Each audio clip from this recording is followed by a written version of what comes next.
ka Miss Manila Girl. Tingnan niyo po yung ano, kabukiran.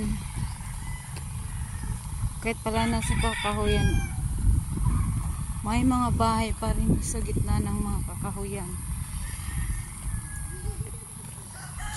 Kakahuyan yun, oh.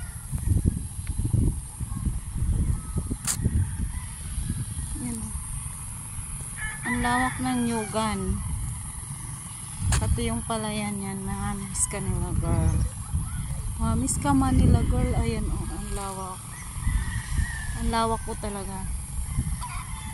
Kasalukuyang anihan dito ngayon. Ayan.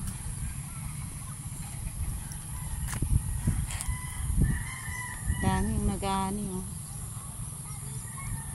Nakabakasyon muna dito si Miss Manila Girl.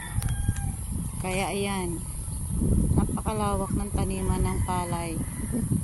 May mga bahay dyan, marami.